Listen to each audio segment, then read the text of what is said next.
No último dia 15 de julho de 2026, foi sancionada a Lei 25.984, que inseriu a transição administrativa disciplinar no Código de Ética e Disciplina dos Militares de Minas Gerais. No dia seguinte, foi publicada a Resolução Conjunta 5530, alterando o mapa e regulamentando todo o procedimento de aplicação da TAD. Quando eu gravei o primeiro vídeo sobre esse tema, ainda analisávamos um projeto de lei. Naquele momento, muitas conclusões eram necessariamente prospectivas. Agora, o cenário é completamente diferente. Já temos uma lei em vigor, já temos uma regulamentação administrativa e já podemos analisar como esse novo instituto efetivamente passa a funcionar. Então, nesse vídeo, eu não vou repetir o que eu expliquei anteriormente.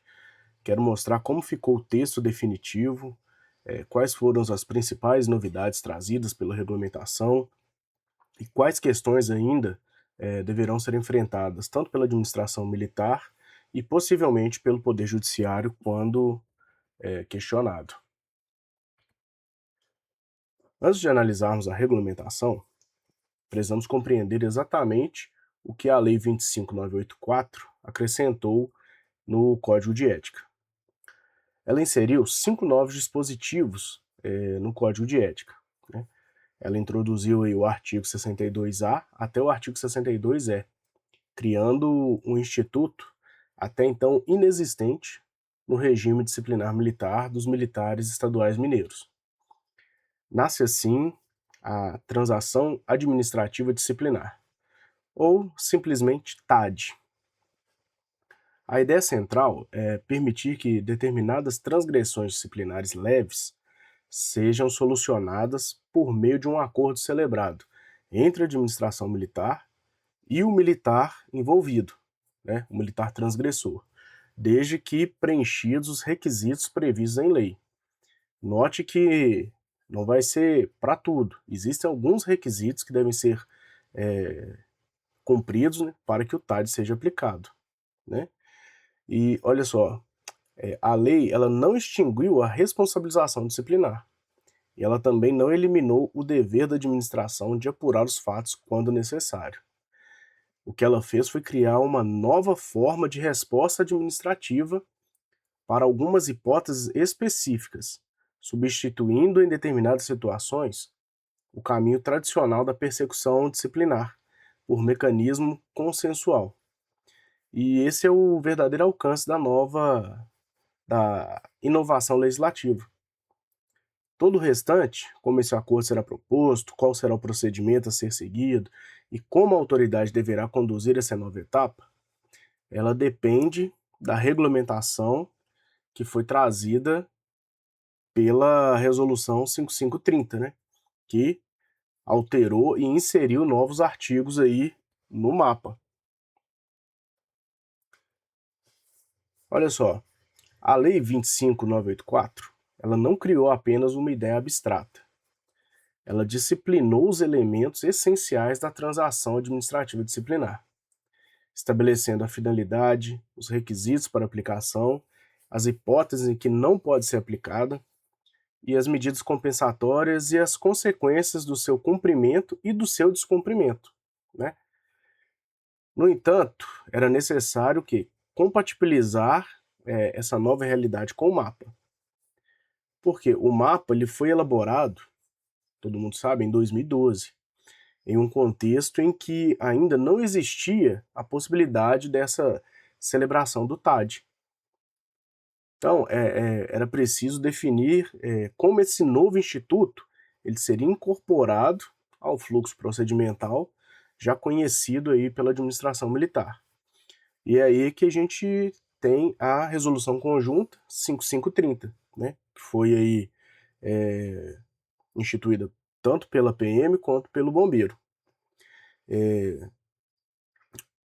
Essa resolução ela adaptou o mapa para inserir a TAD dentro do procedimento administrativo disciplinar. Não entendam aqui isso como PAD, tá? Seria o procedimento de forma geral, um novo tipo de processo / procedimento, né, administrativo. E ela estabeleceu ainda que um fluxo uniforme para as instituições militares de Minas Gerais. Como que elas vão o quê? Aplicar isso na prática, né? E é justamente nessas adaptações procedimentais que a gente vai encontrar as principais novidades da regulamentação. Algumas delas, inclusive, não estão expressamente previstas na própria lei, e elas terão um impacto imediato na rotina dos núcleos de justiça e disciplina ou seções equivalentes aí. Aí olha só, a Resolução Conjunta 5530, ela veio para o quê? Operacionalizar a transação administrativa disciplinar dentro do mapa, né? Incorporando esse novo instituto ao procedimento administrativo. Então é o seguinte, tudo começa quando a administração militar toma conhecimento da possível prática de uma transgressão disciplinar. A partir desse momento, a autoridade competente ela realiza uma análise preliminar para verificar se estão presentes os requisitos que estão previstos lá na lei para a celebração da TAD. Né? Se a TAD não for cabível, o que vai acontecer? Instaura-se o procedimento ou processo disciplinar cabível, beleza? A TAD é cabível. Fizeram toda essa análise preliminar, a verificação dos requisitos e identificou, sim, ela é cabível. Então, se ela é cabível, o que vai acontecer? A autoridade competente ela deve fazer a proposta à TAD ao militar, possivelmente, vamos colocar entre aspas, transgressor. Beleza? Se o militar aceitar, aí vai ter o quê? Vai ser celebrado o termo de transação administrativa disciplinar, que foi chamado de TADs. Né? E aí nós vamos ter dois desfechos. Se o militar que manifestou interesse em celebrar o acordo com a administração, ele cumpriu todo o acordo, se sim, vai ser arquivado. Se não, vai ter um processo disciplinar. Beleza? Aí nós temos essa outra hipótese. A TAD é cabível? Sim. A autoridade militar, ela deve o quê? Apresentar a proposta para o suposto transgressor. Se ele não aceitar, aí nós temos o quê?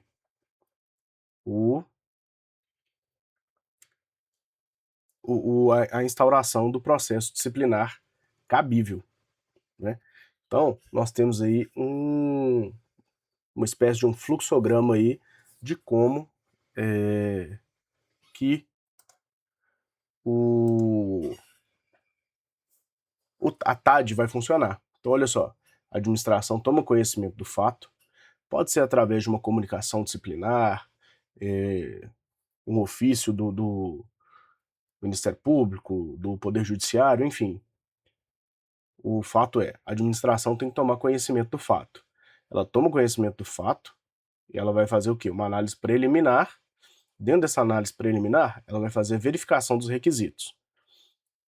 Chegou o entendimento de que a TAD é cabível? Sim, faz a proposta ao militar. Se ele aceitar, é feita a TADs. Ele cumpriu todo o acordo que foi celebrado? Arquivamento. Siga, não é cabível. Não é cabível, a gente instaura o quê? O processo disciplinar cabível. A TAD é cabível no caso. O militar, ele o quê? Não aceita a proposta. Ele quer o quê? Discutir o mérito, ele quer ir para o processo disciplinar. Então, abre o seu devido processo disciplinar.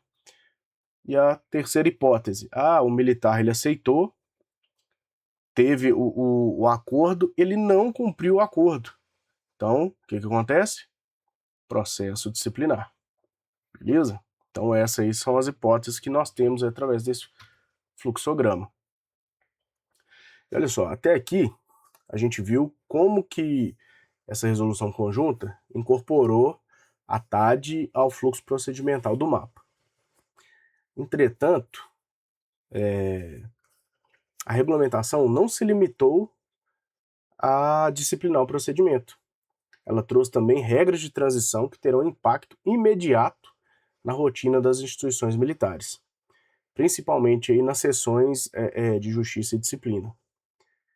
Olha só, e na minha avaliação, existem duas novidades que merecem destaque. A primeira delas é a possibilidade da aplicação da TAD aos processos e procedimentos administrativos disciplinares que já estavam em andamento quando a norma entrou em vigor. Ou seja, a TAD ela não foi concebida apenas para os fatos futuros, aqueles fatos que possivelmente vierem a se enquadrar nos requisitos para aplicação da TAD, eles vão ter que ser analisados, né? Isso desde que o processo ainda não tenha alcançado coisa julgada administrativa, né? E estejam presentes os requisitos, como eu disse. E a segunda novidade é que a própria resolução determinou que as autoridades competentes revisem os processos e procedimentos que estão em andamento para verificar a existência de casos em que a TAD possa ser aplicada. E olha a importância dessa regra. A regulamentação, ela não autorizou a aplicação, ela autorizou a aplicação da TAD aos procedimentos em curso. Ela determinou ainda que essa possibilidade seja efetivamente analisada. Então, isso significa que os NJDs e as seções equivalentes, elas precisarão, a partir de agora, o quê? Revisar todo o seu acervo de processos e procedimentos para que possa ser verificado quais desses o quê? Foram alcançados aí por esse novo instituto do TAD. Né? Na prática, a resolução não apenas criou um procedimento para o futuro, ela também produziu efeitos imediatos na tramitação dos processos que já estão em andamento. Só que uma parte para a gente refletir, um ponto para a gente refletir.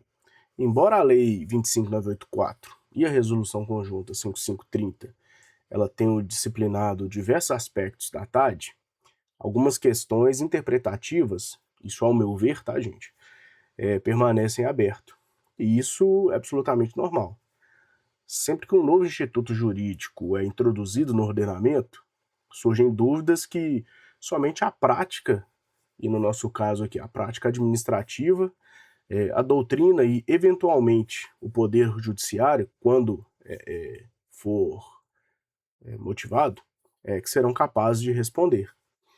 Na minha percepção, uma dessas questões que merece especial atenção é a seguinte: para que a autoridade possa oferecer a TAD, ela precisa verificar se estão presentes os requisitos previstos em lei. Beleza. Só que isso nos leva a uma pergunta importante. Qual é o grau de conhecimento dos fatos necessário para que essa decisão seja tomada? Em outras palavras, antes da autoridade oferecer a TAD, a administração ela já dispõe de elementos suficientes para afirmar que, em tese, houve uma transgressão disciplinar? Ou ainda, será necessário aprofundar a apuração em determinadas situações? Essa reflexão ela se relaciona diretamente com o princípio tradicional do processo administrativo, que é a busca da verdade material. O desafio aqui será encontrar um ponto de equilíbrio entre a celeridade processual proporcionada pela TAD e a necessidade de que a administração possua elementos mínimos para decidir com segurança se aquele caso realmente admite uma solução consensual. E para exemplificar isso, eu trouxe uma situação hipotética. Vamos imaginar aí que um militar chega atrasado para assumir o serviço. No primeiro momento, tudo está indicando que houve uma transgressão disciplinar. Só que, antes mesmo da administração decidir se irá propor a TAD ou não, surgem alguns elementos indicando que o atraso ocorreu porque, no deslocamento do militar ali para o serviço, ele presenciou uma ocorrência policial e ele necessitou intervir. Então, ele chegou atrasado, Porém, o motivo do atraso já chegou ao conhecimento da administração militar. Perceba como que essa informação altera completamente a análise do caso. Aquilo que inicialmente parecia ser uma simples transgressão de atraso pode revelar uma conduta plenamente justificável, afastando inclusive a própria responsabilização disciplinar. É justamente por isso que a administração, ao meu ver, precisa possuir um grau mínimo de conhecimento sobre os fatos antes de oferecer a TAD. Seria bastante contraditório que um policial militar que se atrasou para o serviço porque interrompeu seu deslocamento para prestar socorro a uma vítima de um acidente, por exemplo, fosse imediatamente convidado a celebrar uma transação administrativa disciplinar sem que a administração sequer investigasse as razões do atraso. Em outras palavras, a TAD pressupõe uma cognição mínima dos fatos. Sem essa análise prévia, existe o risco de se propor um acordo em uma situação que, ao final, sequer configuraria uma transgressão disciplinar. E, dito isso, olha só, surge a necessidade de uma análise prévia do caso concreto, né? E surge também uma questão igualmente importante, né? Quem deve realizar esse juízo de admissibilidade da TAD? A resposta é a própria autoridade competente para a condução do procedimento disciplinar, beleza? Está lá no artigo 45, quem são as autoridades competentes. Artigo 45 do Código de Ética. Então, é ela quem deve verificar se estão presentes todos os requisitos previstos em lei, analisar as circunstâncias do fato e concluir se o caso admite a celebração da TAD ou não. E essa análise ela não pode ser meramente formal. A autoridade deve fundamentar sua conclusão, demonstrando que os pressupostos legais estão efetivamente presentes. Somente após esse juízo de admissibilidade será possível nós termos a formulação da proposta de TAD. Portanto, embora a lei determine o oferecimento da TAD quando preenchidos os requisitos legais, a verificação da existência desses requisitos constitui uma etapa indispensável e de responsabilidade da autoridade competente. Pessoal, para encerrar aqui, com a edição da Lei 25.984 e, consequentemente, da Resolução Conjunta 5530, a administração militar passa a contar oficialmente com um mecanismo consensual aplicável às transgressões disciplinares de natureza leve, desde que preenchidos os requisitos legais. Sem dúvida alguma, trata-se de uma das mais relevantes alterações do sistema disciplinar militar mineiro dos últimos anos. Isso é um divisor de águas aí nas nossas instituições militares, né? A regulamentação esclareceu diversos aspectos procedimentais e integrou a transação administrativa disciplinar ao fluxo do mapa, né? E proporcionando aí uma maior segurança jurídica para sua aplicação. Isso não significa que todas as dúvidas tenham sido solucionadas, pelo contrário, eu creio aí que a partir de agora que vai começar a ser implementado, irão surgir novas dúvidas, né? Nós precisaremos aguardar aí alguma instrução por parte das instituições militares aí, para aqueles militares que trabalham diretamente aí com os procedimentos disciplinares. E isso é normal, gente. Como acontece com todo novo instituto, né? Diversas questões aí serão objeto de debate doutrinário, administrativo e, quiçá, né, judicial. Pode ser, a gente não tem como prever. Nos próximos anos, penso eu que a prática dos órgãos disciplinares e a jurisprudência serão fundamentais para ajudar a definir os contornos da transição administrativa disciplinar. E eu pretendo acompanhar essa evolução aqui no canal, analisando novas interpretações, casos práticos que surgirem, né? E até mesmo análise de alguma possível decisão judicial sobre o assunto. E se esse vídeo foi útil para você, deixa seu like, se inscreva aí no canal, compartilhe o conteúdo aí com outros profissionais que atuam na área do direito militar, deixe seu comentário aí embaixo, vamos trabalhar aí para engrandecer o direito administrativo militar. Muito obrigado, gente. Até o próximo vídeo.